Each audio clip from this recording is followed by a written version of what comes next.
Hi, good evening. It's another Tuesday, and I'm so excited to be here tonight. What have you guys been up to? This is the beginning of a brand new month. This month is the month of August, and in Christian parlance, it is a month of new beginnings. So, I'm praying for a new beginning for all of us in this month. And so, I am especially glad to be here to start the month off on a good note and an exciting note. Yes, so if you're tuning in to us or following us or joining us for the very first time, I would like to just let you know what our Enterprise Experts platform is about. It is about supporting entrepreneurs who have concerns, who have business issues that they would like suggestions or a community to help them with. Now, so Enterprise Experts has been set up by myself and Soji Fagade to essentially provide a community for entrepreneurs to have their questions answered, to have um, to celebrate you when you break milestones, when you achieve some extraordinary things, and also to find a community of entrepreneurs that you can bounce ideas off.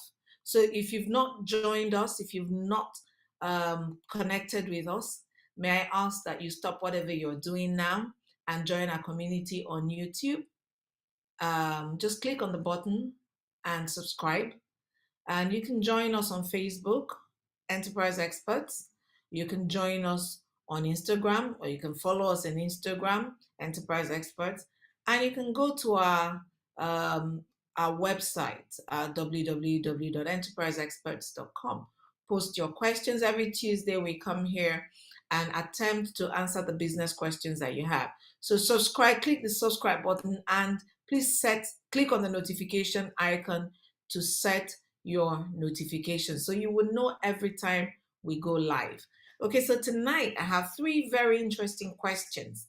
And the first question really,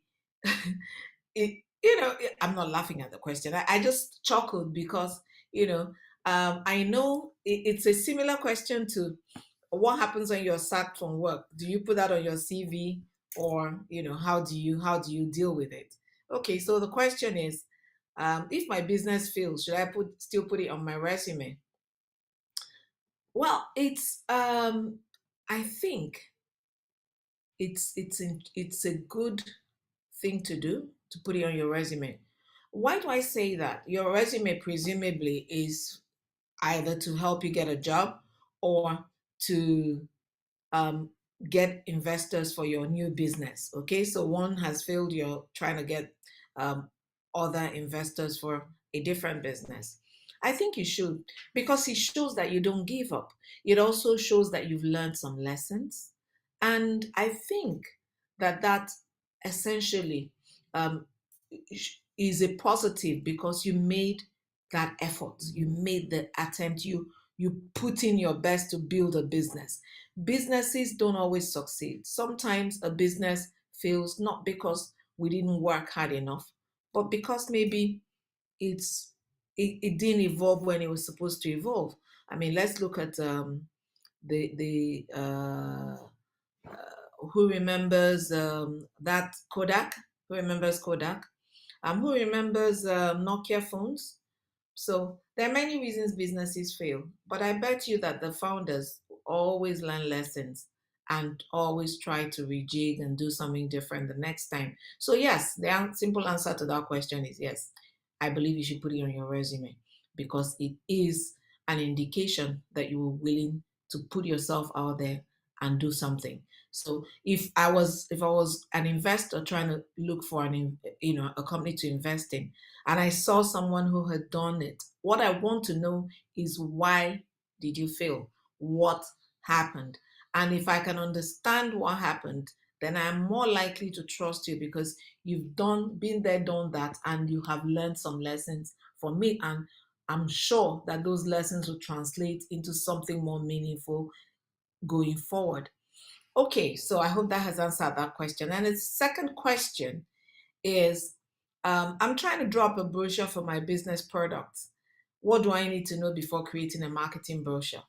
Okay, so there are quite a number of uh, things you need to know. But the most important thing is to remember that your marketing brochure or your business brochure is a marketing tool.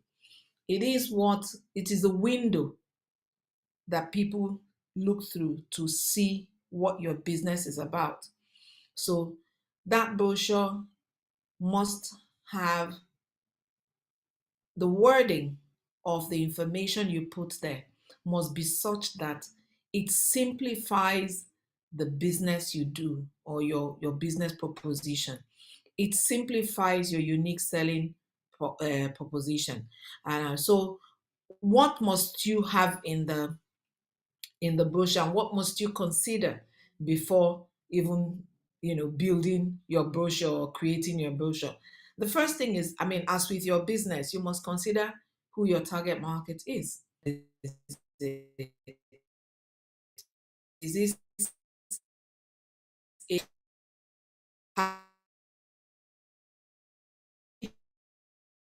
business that is retail and is um, available to one and all and everything? The colors that you use, the color scheme that you utilize should be vibrant, appealing, should appeal to many people. You can't use very dull, uninteresting, boring colors when you're doing a retail thing, for instance. If it's for HNIs, for your high net worth individuals, and so a select few, the colors would also be muted.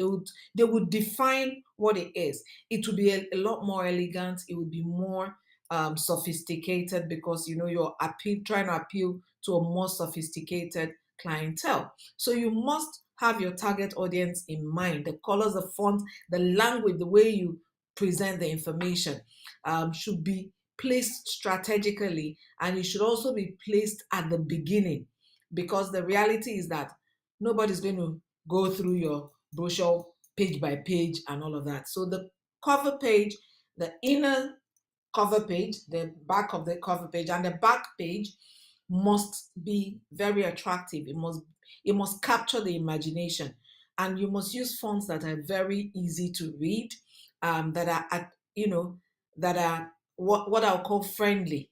Okay, so then the content, you must have the key selling points, the key things that you want your audience to take away. It must come in the very first few pages. What you want is, by the time the person reads the first page or two, the person gets the message.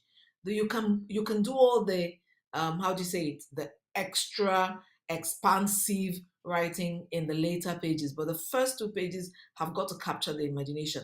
Then you must use pictures, more pictures than um, too much text. Too much text is unattractive. It's only appealing to people who really want in-depth, and not many people have that patience. So your brochure should have a lot more targeted pictures, visuals. They must be apt to sell the products. The pictures must align with whatever it is you're selling. And then you must have this brochure in different formats. You should have an e-copy, you should have an abridged copy that is like 2 pages or 3 pages. Then you should have a full brochure, so that you're able to address many different audiences. Okay, so I hope that captures and answers that question. Okay, so the last question is, what are the three most important habits to have as a successful entrepreneur? Okay, so that's the third question. So I told you we had 3 questions this week. The three most important habits to have. Okay, I think the most important habit for me is discipline. Okay, you must be disciplined. You must be disciplined with money. You must be disciplined with your business, with consistency of delivering, driving for a certain result. So you must be disciplined in the time that you get to the office. if you make a commitment to your customers, you must be disciplined to keep to those commitments. You must be disciplined to meet your targets, meet your out, whatever it is that you set as a goal. Then the second thing that I would say is key is you must be able to set goals. You must have a strategic document you're working with, and you must set goals and you must push to keep to those goals, to meet those goals. So it's critical that you have goals that you're pursuing as a business. And then the last thing I would say is, well, as be a member of as many associations related to your field as you can be. um, Meet with other entrepreneurs, network.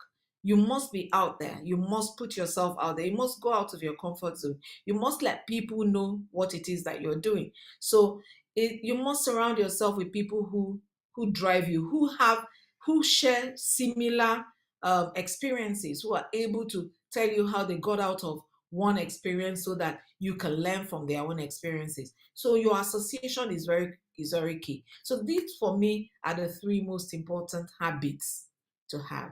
So I hope that those answers have provided some guideline for you in the three questions that you asked. Um, Again, please, if this has been useful to you, if this has helped you in any way, or you know someone that it can help, we really would love you to join our community and would really love you to invite people to join our community. Remember to join us on YouTube, join our community, subscribe, set the notification button, join our Facebook page or our Facebook community, Enterprise Experts.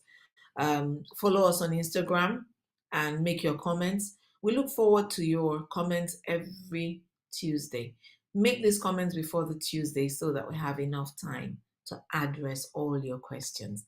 I'm really glad to have been your presenter anchor this evening. I look forward to seeing you next week, Tuesday. Good night.